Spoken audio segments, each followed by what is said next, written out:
Good morning दोस्तों। अपना lesson चल रहा था, लेसन नंबर 13 यानी पशुओं की नस्लें, एनिमल ब्रीड अपन पढ़ रहे थे। और इस लेसन के अंतर्गत अपन ने 4 पशुओं की नस्लों के बारे में अध्ययन कर लिया था। फर्स्ट नंबर पे अपन ने अध्ययन किया था दोस्तों, वो थी गाय की नस्लें। उसके बाद में भैंस की नस्लें, तीसरे नंबर पे पढ़ी थी बकरी की नस्ल, और चौथे नंबर पे पढ़ी थी भेड़ की नस्लें। जो पिछली क्लास में अपन ने भेड़ की नस्लें कंप्लीट हो चुकी हैं अपने। और लास्ट जो अपने 12th क्लास के सिलेबस में जो नस्लें बचती हैं वो आती हैं दोस्तों ऊंट की नस्लें। तो 5वें नंबर पे जो अपन पढ़ेंगे वो है अपनी ऊंट की ऊंट की नस्लें।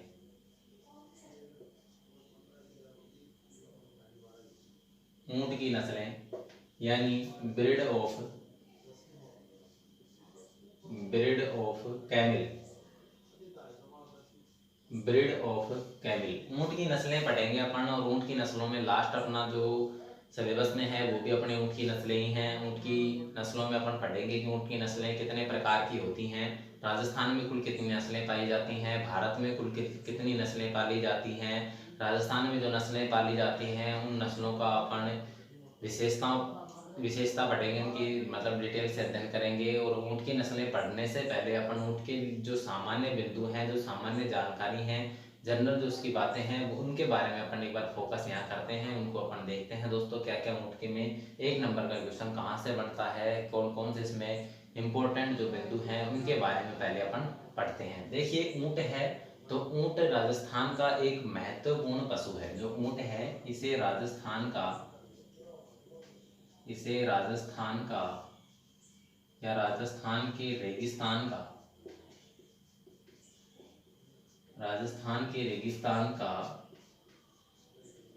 महत्वपूर्ण पशु, मतलब राजस्थान के रेगिस्तान का महत्वपूर्ण पशु कहा गया है। ऊंट को राजस्थान के रेगिस्तान का, मतलब राजस्थान में जो रेगिस्तान है जैसलमेर बाड़मेर साइड में, वहां का इसे महत्वपूर्ण पशु कहा गया है। यानी कि ऊंट मुख्य रूप से रेगिस्तान में पाला जाता है। इसे रेगिस्तान का जहाज भी कहते हैं। इसे रेगिस्तान का जहाज भी कहते हैं, मतलब कि रेगिस्तान का जहाज भी से कहा गया है। रेगिस्तान का जहाज ये शब्द तो आपने पहले की क्लासों में पढ़ लिया होगा, छोटी क्लासों में। ऊंट को रेगिस्तान का जहाज भी कहते हैं। देखिए ऊंट है जो राजस्थान की रेगिस्तान का महत्वपूर्ण पशु है। यानी कि ऊंट जो है वो राजस्थान के रेगिस्तान में सबसे अधिक पाला जाता है। रेगिस्तान का इसे जहाज भी कहा गया है। देखिए जहाज इसलिए कहा गया है क्योंकि ये रेगिस्तान के अंदर आसानी से चल सकता है। यानी कि जिस स्थान के ऊपर आदमी पैदल नहीं चल सकता, गाड़ियां नहीं चल सकती, उस स्थान के ऊपर ये आसानी से चल सकता है, इसलिए इसे वहां का जहाज कहा गया है। ठीक है दोस्तों। इसके बाद अलावा अगर अपन बात करें ऊंट की उपयोग की बात करें कि ऊंट का उपयोग किस किस कार्य में होता है, तो इसका उपयोग देखिए अपन। ऊंट का उपयोग सवारी में ऊंट का उपयोग सवारी में, इसके अलावा वजन उठाने में, सवारी में वजन उठाने में, और हल चलाने में यानी कृषि कार्य करने में, हल चलाने में या कृषि कार्य करने में किया जाता है। देखिए ऊंट का जो उपयोग है वो 3 कार्यों में किया जा रहा है। पहला है सवारी में, दूसरा है वजन उठाने में, और तीसरा है कृषि कार्य में। 3 कार्यों में ऊंट का उपयोग हो रहा है, सवारी के अंदर, वजन के अंदर, और कृषि कार्य में। कृषि कार्य में जैसे हल चलाने में, खेतों की जुताई करने में ऊंट का उपयोग लिया जाता है। ठीक है। इसके बाद में अगर अपन बात करें तो ऊंटों की नस्लें देखें। ऊंट हैं जो भारत में ऊंटों की अगर नस्लों की अपन बात करें तो कुल 5 नस्लें हैं। कुल कितनी नस्लें? 5 नस्लें हैं। भारत के अंदर ऊंटों की कुल 5 नस्लें पाली जाती हैं। ऊंटों की भारत में कुल 5 नस्लें पाली जाती हैं।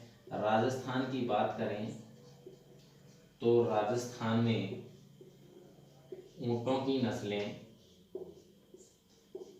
3 नस्लें पाली जाती हैं।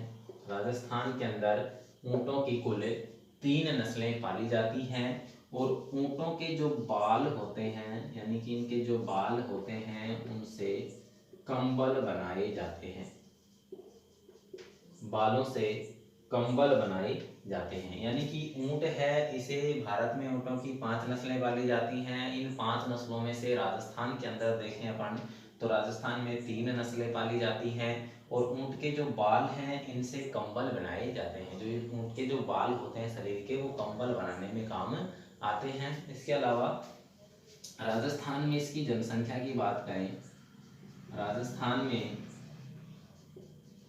जनसंख्या इसकी 3,26,000 है। राजस्थान के अंदर ऊंटों की कुल संख्या 3,26,000 है। ठीक है, देखिए दोस्तों, ऊंटों की नस्लें अपन पढ़ रहे हैं। राजस्थान के रेगिस्तान का महत्वपूर्ण पशु ऊंट है। ऊंट को रेगिस्तान का जहाज कहते हैं। इसका उपयोग सवारी में, वजन उठाने में या कृषि कार्य में किया जाता है। भारत के अंदर ऊंटों की कुल 5 नस्लें हैं। राजस्थान के अंदर ऊंटों की कुल 3 नस्लें हैं। बाल इनके कंबल बनाने में काम आते हैं। राजस्थान में इनकी जनसंख्या 3,26,000 है, जो 2012 की जनगणना के अनुसार, यानी कि 19वीं पशु जनगणना के अनुसार 3,26,000 है। 19वीं पशु जनगणना 2012 में हुई थी, उसके अनुसार इनकी संख्या 3,26,000 राजस्थान में बताई जाती है। अब देखिए, ऊंट जो होते हैं इनकी नस्लों की अपन बात करें, ऊंट की अगर राजस्थान की नस्लों की बात करें, राजस्थान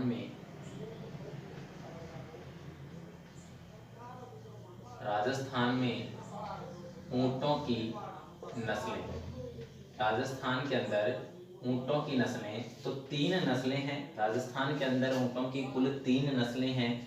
पहली है बीकानेरी, पहली कौन सी है? बीकानेरी।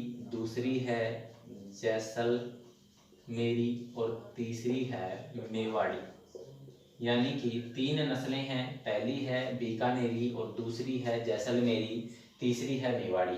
राजस्थान के अंदर जो 3 नस्लें पाली जाती हैं और इन 3 नस्लों के बारे में अपन पढ़ेंगे तो राजस्थान में ऊँटों की कुल कितनी नस्लें हैं?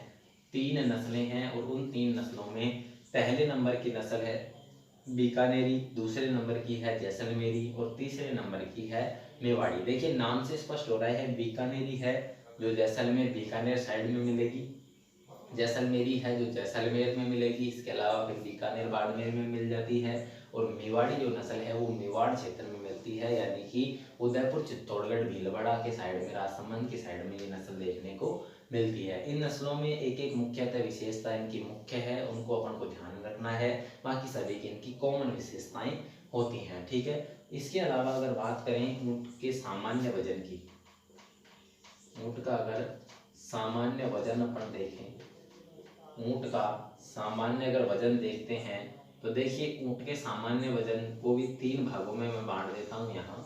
तो फर्स्ट नंबर पे तो आता है नर, दूसरे नंबर पे आती है मादा और तीसरे नंबर पे आता है नवजात। ठीक है, नर का जो वजन होता है वो होता है 1,000 से 1,500 किलोग्राम। ठीक है, मादा का जो वजन होता है वो होता है 1,000 से 1,200 किलोग्राम और नवजात का वजन होता है 50 से 60 किलोग्राम। ठीक है, 3 है अपने पास ये भी। और इसमें देखिए, सामान्य वजन की बात करें तो तीनों ही नस्लों में यही वजन होगा। पहला है नर का वजन 1,000 से 1,500 किलोग्राम, मादा का वजन 1,000 से 1,200 किलोग्राम, नवजात का वजन 50 से 60 किलोग्राम होता है। यानी 1,000 से 1,500 किलोग्राम नर का वजन है, मादा का वजन 1,000 से 1,200 किलोग्राम है और नवजात पशु का वजन 50 से 60 किलोग्राम है। नवजात का मतलब है नया जन्म लेने वाला बच्चा, यानी कि जो नया बच्चा जन्म लेता है ऊँट के, उसका वजन शुरू में 50 से 60 किलोग्राम होता है। ठीक है, इसके अलावा बात की जाए तो ऊँट 2 प्रकार के होते हैं। जो अपने ऊँट हैं वो 2 प्रकार के होते हैं। ऊँट 2 प्रकार के होते हैं। ठीक है, जो ऊँट हैं ये 2 प्रकार के होते हैं और इन 2 प्रकारों को मैं इधर लिख देता हूं। जो पहला है वो है एक कुबड़ वाला, पहला है एक कुबड़ वाला और दूसरा है 2 कुबड़ वाला। एक कुबड़ वाला और दूसरा है 2 कुबड़ वाला। देखिए, एक कुबड़ वाले को कहते हैं कैमेलस एक कुबड़ वाले को कहते हैं कैमेलस डर्मेडेरियन, कैमेलस डर्मेडेरियन। ठीक है, एक कुबड़ वाला जो ऊंट होता है इसको कहते हैं कैमेलस डर्मेडेरियन। यहाँ लिख देता हूँ कैमेलस डर्मेडेरियन, कैमेलस डर्मेडेरियन। और दो कुबड़ वाले को कहते हैं कैमेलस बैक्टीरियन। देखिए यहाँ ये आ नहीं रहा है, थोड़ा सा साफ नहीं दिखेगा आपको, बोर्ड थोड़ा क्या है अपना छोटा है। ठीक है, तो ऊंट हैं तो ऊंट को दो भागों में बांटा गया है। पहला तो आ जाता है एक कुबड़ वाला, एक कुबड़ वाला। दूसरा है दो कुबड़ वाला। ठीक है, एक तो होता है एक कुबड़ वाला, दूसरा होता है दो कुबड़ वाला। देखिए एक कुबड़ वाले को कहते हैं कैमेलस डर्मेडेरियन, कैमेलस डर्मेडेरियन। और दो कुबड़ वाले को कहते हैं कैमेलस बैक्टीरियन, कैमेलस बैक्टीरियन या बैक्टीरियन। ठीक है, एक कुबड़ वाले को कहते हैं कैमेलस डर्मेडेरियन, दो कुबड़ वाले को कहते हैं कैमेलस बैक्टीरियन। ठीक है, ऊंट दो प्रकार के होते हैं, एक कुबड़ वाला और दो कुबड़ वाला। एक कुबड़ वाले को कहते हैं कैमेलस ड्रमेडेरियन और दो कुबड़ वाले को कहते हैं कैमेलस बैक्टीरियन। ठीक है, देखिए एक कुबड़ वाला और दो कुबड़ वाले का यहाँ है, जैसे ऊंट होता है अपना, तो ऊंट की जो पीठ होती है उसमें कुछ इस प्रकार का एक उठाव होता है, वो तो हो गया एक कुबड़ वाला। और ऊंट की ऐसी पीठ हो जिसमें दो प्रकार के उठाव हों, ये हो जाता है दो कुबड़ वाला। ठीक है, एक कुबड़ वाला एक उठाव होगा, यानी कि एक उसके थंप होगी, हम्प होगा, या थुई कह सकते हैं अपन, एक होगी तो वो एक कुबड़ वाला होगा। दो कुबड़ वाले यानी कि दो थुई हों, ये इस साइड में नहीं मिलता, जैसलमेर साइड में मिलता है। तो आपको समझ में आ गया होगा एक कुबड़ वाला और दो कुबड़ वाला। इसके नाम पूछ लेता है कि एक कुबड़ वाले ऊंट का क्या नाम है, कैमेलस ड्रमेडेरियन। दो कुबड़ वाले ऊंट को क्या कहते हैं, कैमेलस बैक्टीरियन। ये आपके ऊंटों की जो सामान्य जो बातें थी वो अपन ने यहाँ पढ़ ली हैं। इनमें से एक नंबर का क्वेश्चन कंपटीशन एग्जाम में तो हमेशा ही आता है, इसके अलावा 12th क्लास में भी कभी कभी पूछा जा चुका क्वेश्चन है। देखिए ऊंट की नस्लें, ब्रीड ऑफ कैमिल, राजस्थान के रेगिस्तान का महत्वपूर्ण पशु ऊंट है। रेगिस्तान का जहाज किसे कहते हैं, ऊंट को कहते हैं। इसका उपयोग सवारी में, वजन उठाने में, कृषि कार्य में किया जाता है। भारत में ऊँटों की कुल 5 नस्लें पाली जाती हैं, राजस्थान में ऊँटों की कुल 3 नस्लें पाली जाती हैं। ऊँटों के जो बाल हैं उनका उपयोग कंबल बनाने में किया जाता है। राजस्थान में ऊँटों की जनसंख्या 3,26,000 है, जो 2012 की जनगणना के अनुसार यानी कि 19वीं पशुगणना के अनुसार बताई गई है। अब देखिए राजस्थान में ऊँटों की कुल 3 नस्लें हैं, पहली है बीकानेरी, दूसरी है जैसलमेरी और तीसरी है मेवाड़ी। इसके अलावा ऊँटों का सामान्य वजन की अगर बात करें तो नर का वजन 1000 से 1500 किलोग्राम, मादा का वजन 1000 से 1200 किलोग्राम और नवजात का वजन 50 से 60 किलोग्राम होता है। ऊँट हैं जो दो प्रकार के होते हैं, एक कुबड़ वाला और दूसरा होता है दो कुबड़ वाला। एक कुबड़ वाले को कैमेलस ड्रमेडेरियन कहते हैं, दो कुबड़ वाले को कैमेलस बैक्टीरियन कहते हैं। ये आपकी छोटी सी क्लास हो गई है। इसके बाद में अपन नेक्स्ट क्लास में पढ़ेंगे ऊँटों की ये तीनों नस्लें, बीकानेरी, जैसलमेरी और मेवाड़ी। और उसके बाद में सभी पशुओं की जो एक सारणी है छोटी सी, वो सारणी पढ़ेंगे। और 2 क्लासों के बाद में आपका ये जो लेसन है 13वें नंबर का, ये कंप्लीट हो जाएगा। और ये अपना 7 नंबर का लेसन था। ठीक है, आप इसका स्क्रीनशॉट ले सकते हैं।